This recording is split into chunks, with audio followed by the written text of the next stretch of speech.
Good afternoon. I'm Bill Benson. I'm the Advanced Technologies Director at Worthington Industries. Like the companies you're hearing about today, Worthington Industries was started by an entrepreneur who had a dream and pursued a bold course.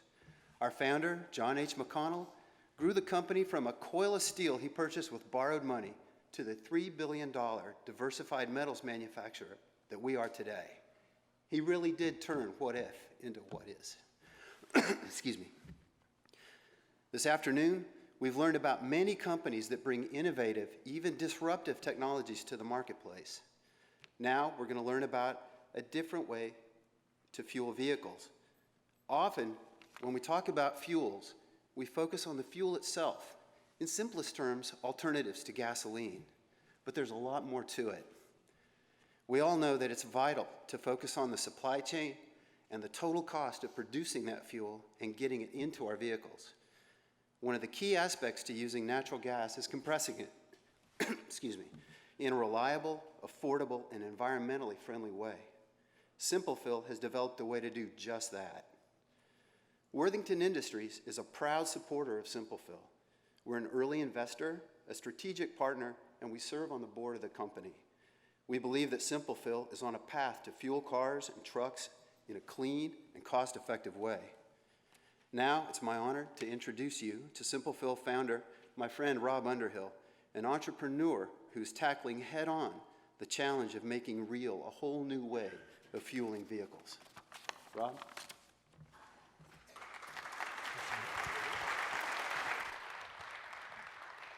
Hi, everyone. I'm Rob Underhill. I'm President, CEO, founder of SimpleFill. My partner, Fabio Chiara, is here up in the audience as well. And we're really, really excited to be here to talk to you about compressed natural gas. So compressed natural gas, believe it or not, is a much better transportation fuel than gasoline or diesel. Now, why is that? Well, there's two reasons.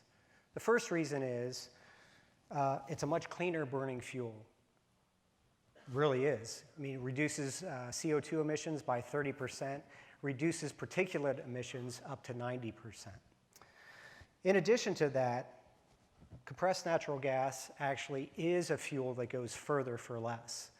You can actually see from above, you can get a cost savings of about 30% by switching over to CNG, and this is on a fully burdened basis, by the way, and it'll go 43% further on $45 fuel up. But what's the big issue? If this is so great, why aren't we just adopting compressed natural gas left and right? Well, in a word, it has to do with compression. The compression side of natural gas.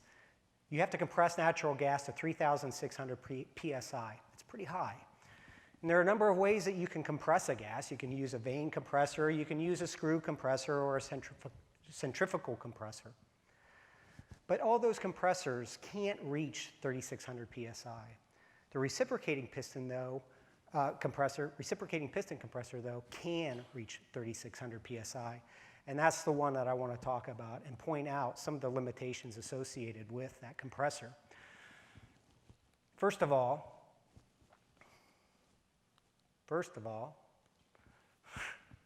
and again, first, speed and high speed, lower efficiency. Now that seems sort of counterintuitive in today's society. You think high speed, high efficiency. That's not the case. See, when you compress a gas, physics take over, and that gas gets hot. It gets really hot. And what does a hot gas do? It expands. So what does that mean? You got to actually use more power to compress it even further. It gets even hotter. You put more power into it. It gets even hotter. So it takes a lot of power to compress gas to 3,600 psi. In addition to that, these compressors require precision manufacturing. That gas wants to go in any direction other than the direction that you want it to go in. So consequently, you have to have very precise pistons. You have to have very precise seals. As a result, your capital costs start to go up.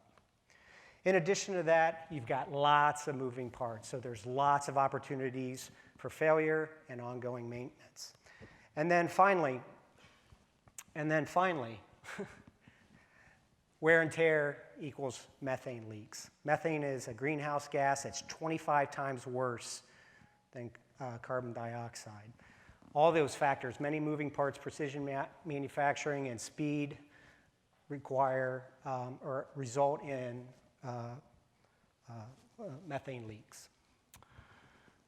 SimpleFill's compressor is very different, and it's designed to basically solve those issues. First of all, we use a liquid to compress the gas. We don't use metal pistons to compress the gas. And why is that important? It's important for two reasons. Number one, we actually cool the gas while we're compressing it. That liquid comes in, cools the gas, you don't have to use as much power. The other thing the liquid does is it dehydrates the gas, and that's really important for your car, right? You don't want to have wet gas in your car when it's 10 below zero outside. You won't start your car. Dehydration in a conventional compressor is found upstream, costs about $20,000 for a compressor our size. We eliminate that. So we compress the gas, we cool the gas, and we dehydrate the gas. And we basically do this with common parts that are off the shelf. We use hydraulic pumps, hydraulic motors, pressure vessels from Worthington Industries. And as a result,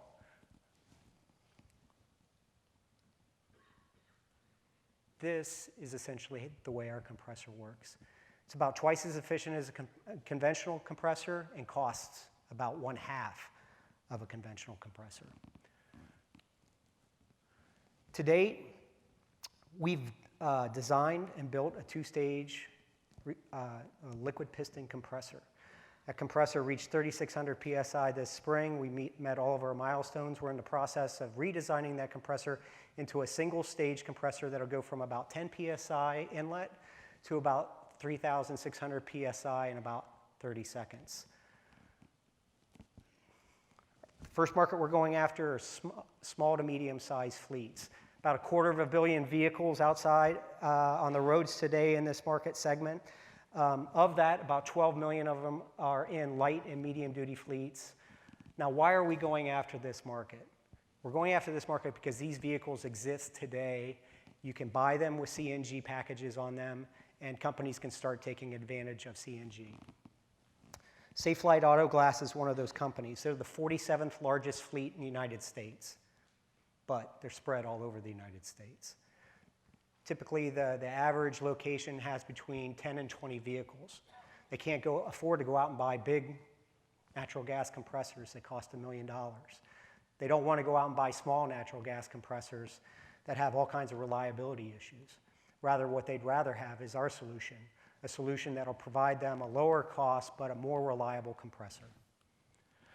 How are we going to go to market? Well, today, the way that you sell into the CNG world is you've got the vehicle companies, you've got the compressor companies, and then you also have the gas companies, all three of them trying to serve the same client.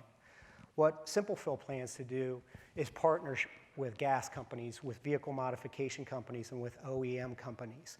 And by doing so, what we're going to be able to do is provide a total solution to the marketplace, one that doesn't exist today. You know the bald guy there on the left.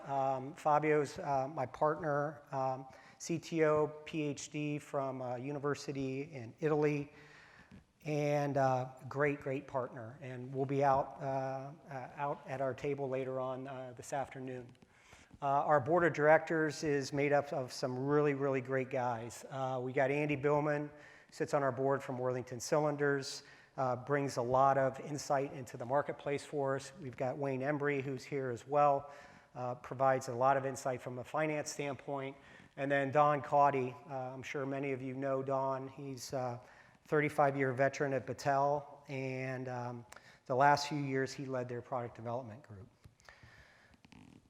Lastly, one of the things we're most proud of is the strategic relationships that we've built over the last 2 years. Not only Worthington, but ASCO Valves, a division of Emerson, has actually helped us. Scott Industrials helps us with our hydraulics. Honda provided us our initial seed funding. Parker, again, on the hydraulics side. The Center for Automotive Research, where this technology was originated, provided us space when we were very young, really just starting out. And then Viking Pump has also provided hydraulic pumps for us. So in conclusion, we're going to change the way America fuels its vehicles. We're going to change the way America fuels its vehicles with compressed natural gas because it's the right thing to do. It's the right thing to do environmentally, and it's the right thing to do from an economic standpoint. Look forward to talking to you later. Thanks.